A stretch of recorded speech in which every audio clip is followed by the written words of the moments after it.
After defeating the Axis forces in Africa in May 1943, the Allied forces set off for Sicily in July, and in early September crossed the Straits of Messina and landed on Apennines. By the end of the month, they liberated the former Italian and German airfields in the Foggia plain. They will soon establish air bases there, from which they will fly over the Adriatic. Through October 1943, the Allies were stuck on the so-called winter line, on which the Germans prevent further progress on the Apennine Peninsula under the command of the German General Albert Kesselring. At that time, the air coast of the Adriatic and Yugoslavia became the right flank of the Allied advance through Italy. One of the units that arrived at the Foggia airfields was No.32 Squadron of Royal Air Force. From January 31st, 1944, it will be stationed at the Foggia main airfield, where it will remain until the mid-July of that year. As early as in spring of 1943, Allies are sending intelligence missions to the Yugoslav partisans. At the beginning of November of the same year, at the Technical Conference, it was decided to send them decisive support. Churchill himself said that the Yugoslav partisans were holding back more German divisions than the British and Americans combined. Allied planes will begin to fly over the eastern coast of Adriatic, and one of the first actions will take place right here on Bojanic. October 24, 1943, on the second day of the German Operation Herbstgewitter, number 260 Squadron of Royal Air Force will attack the German bridgehead on Peljesac, during which they will sink the ship Raus, which was delivering logistics.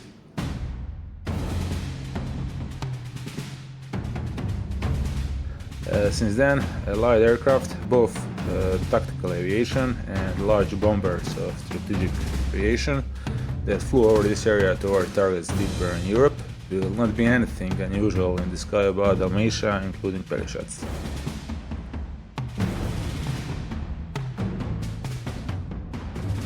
After arriving at Foggia main airport on the last day of January of 1944, the number 32 Squadron of Royal Air Force began flying missions over the eastern coast of Adriatic using Spitfires as bombers.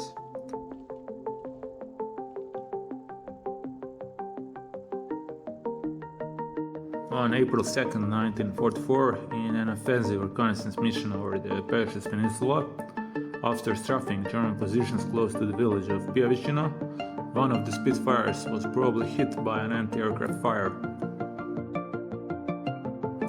That Spitfire was piloted by then 23 years old Barry Callaghan. He reached the western part of the peninsula and he bailed out 2 miles east of Loviste. He states that he descended with a parachute into dense vegetation that was very difficult to move through and that was 10 feet high. Immediately after he descended, he was noticed by German mule drivers, who gave a chase. He left his parachute and started moving uphill, and after an hour and a half, Germans gave up. Eventually he crossed the road and found a well, and he filled his water bottle.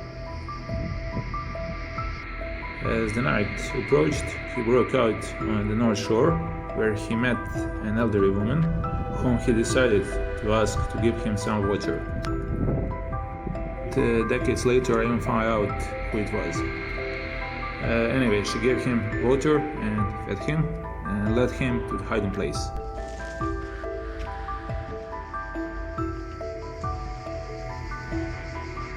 On the second day, that was April 3rd, they brought him food to the shelter on a regular basis, and in the evening they took him to the shore, where they were waiting for a rescue boat that did not appear. Before dawn, they returned back to the shelter. On April 4th, the second day after he bailed out, he spent the whole day in shelter, and he was told that the Germans were looking for him. He stated that partisans fed him with figs, almonds, biscuits, dried kidney beans, eggs, and even cabbage stew with the goat meat. On the night of April 5th, a young partisan girl picked him up. They made their way under the German guard and broke out on the southern side of the peninsula to a lonely stone house. After some time, 6 partisans from Portugal came. They loaded him into a boat and set off across the Peljesac channel. A German patrol boat could be heard in the distance, and it was a tense moment. Nevertheless, they landed unnoticed on the northern coast of Portugal and walked for several hours to the partisan camp. On April 6th, he spent the whole day in the partisan camp. He mentions that he ate British army rations. For me personally, this is an interesting fact because it points to the presence of allied logistical support in the occupied area. That night, the partisans gave him a hand grenade and headed for the southern coast of the island of Portugal. Here he again states an interesting fact, and that's that partisans are armed with the British 10 automatic guns. They reach a cove, and on the rocks around the cove there are women and children waiting for evacuation. They board the motorboat and head towards Lastovo, which will take them about 2.5 hours. At that time, Lastovo and Vis were the only free islands under the control of Dalmatian partisans and the Allies. On April 7th, they transferred him from Lastovo to Komiža on the island of Vis with the motorboat, and that night he will spend sharing a dormitory with the British commandos who have been stationed on the island of Vis since January 1944. On April 11th, he will be transferred from Vis to Italy by minesweeper, and the day after he will return to his unit stationed in Frka.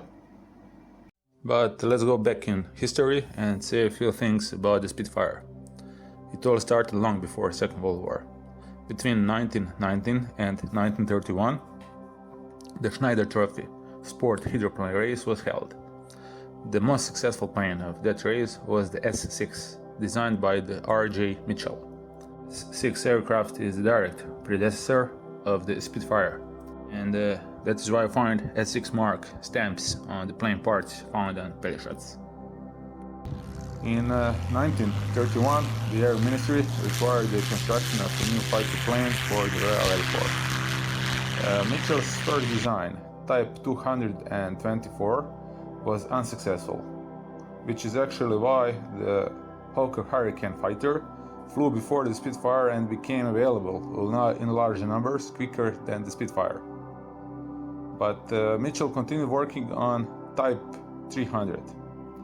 The result was Supermarine Spitfire, and I think that's the reason for the number 300 on the stamps below the S6 sign on the parts of the Frka found on Peljesac.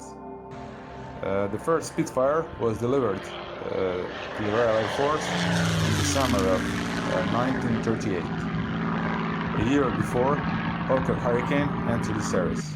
Across the channel in May of 1935, first Messerschmitt Bf-109 took off from a runway in Oslo. These 3 planes will be the main protagonists of the Battle of Britain, which will follow a few years later. However, let's go in order. In 1933, Hitler comes to power. In the summer of 1936, German forces were deployed in Spain to support the fascist regime of General Frka. There, Bf-109 would have its first baptism of fire.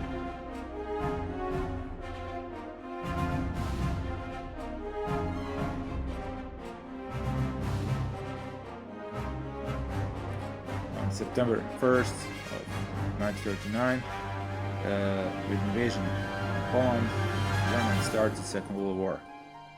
2 days later, Britain declared war on Germany. In April 1940, the phony war ended with the invasion of Norway. On May 10th, 1940, Germany moved to the west by invading Belgium, Netherlands, Luxembourg and France.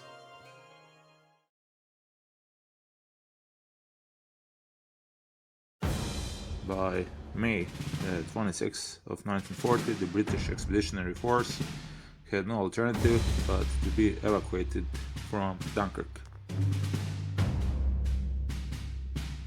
It was there during the evacuation of 340,000 troops that Spitfire and Messerschmitt Bf 109 met for the first time.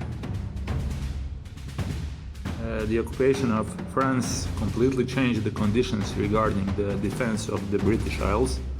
Now London itself was in the range of Messerschmitts and not only the bombers. That changed the whole story. On May 10th, 1940, Winston Churchill himself declared, "The Battle of France is over. I expect that the Battle of Britain is about to begin."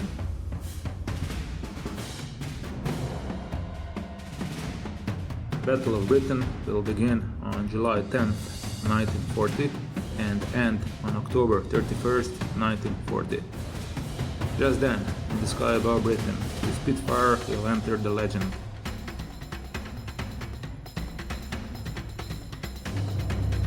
The British Isles will be defended, which will enable the light landing on the shores of Europe 4 years later.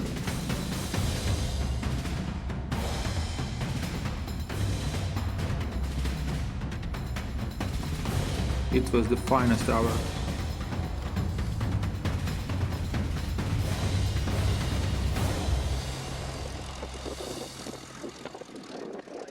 Throughout the Second World War, there were 24 variants of the Spitfire and many more sub-variants.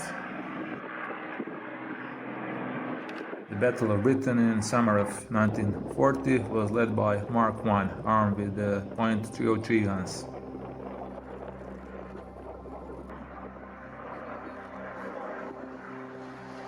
Its main opponent, Bf 109E, already had a 20mm gun whose ammunition was far more devastating for the enemy.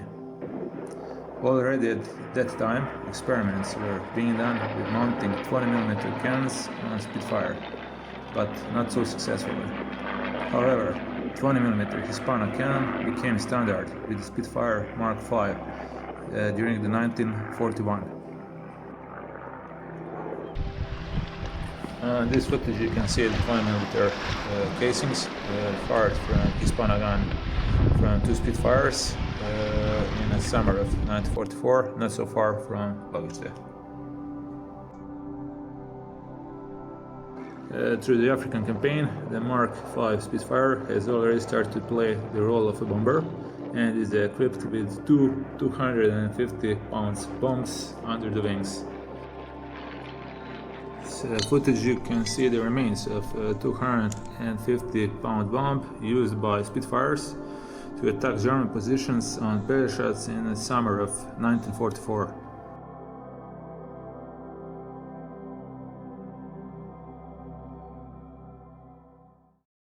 On June 22, 1941, Hitler invaded the Soviet Union. Thereafter, Britain was under increased pressure from Russia to provide aid, and in particular open a second front. The latter was impossible.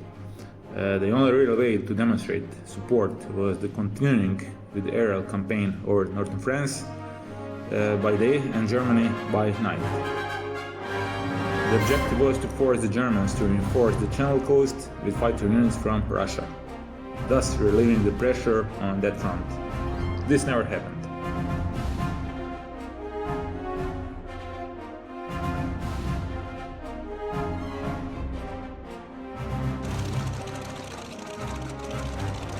In September 1941, a new menace appeared in the sky above France.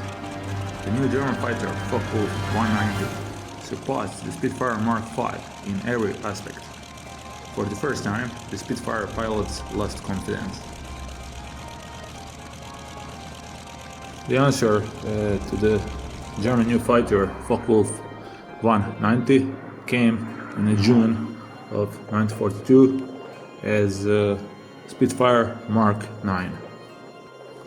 Mk.IX was essentially Mark V airframe, but was equipped with the new engine, Mk.61. This is actually a Mk.IX engine, to be more precise, Mk.45, from another Spitfire that crashed to southern Croatia in spring of 1944. Spitfire Mk.IX became the most numerous of all 24 Spitfire Marks, with a total of 5,710 being built.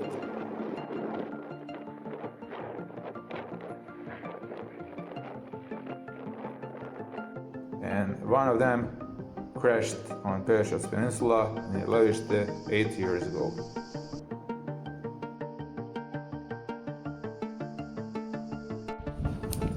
Let's go back a little to April 1944 and to the context of the situation on Peljesac at that time.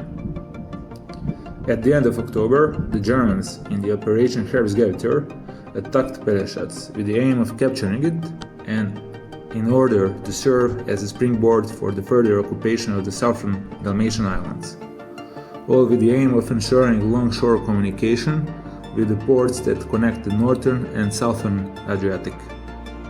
Only after 20 days of bloody battles do they succeed in their plan, and the operation ends in mid-November of 1943.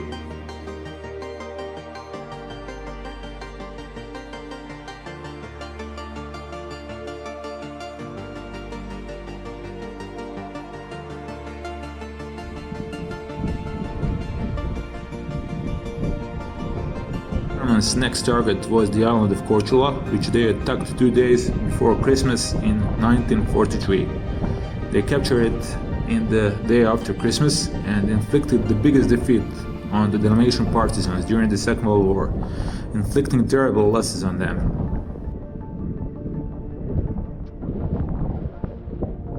After seizing Peljesac and the islands, they started to fortify the area because of the fear of possible Ally landing in the area of southern Dalmatia. They were also afraid of the raids from island of Vis, which was in that time a partisan and Allied stronghold. On Peljesac they are fortified in 4 strong garrisons: in Stone, Ionina, Orebić and Loviste. All that time, Allied planes from Italy were flying over that area looking for targets of opportunity. So it was on April 2nd, 8 years ago, when Barry Callaghan was shot down.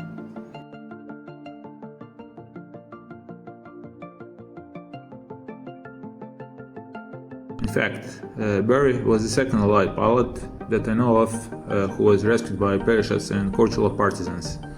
The first pilot was Louis Frank, an American who fell on Peljesac at the beginning of December of 1943 and who was probably the first Allied pilot rescued in Yugoslavia and pulled out of it.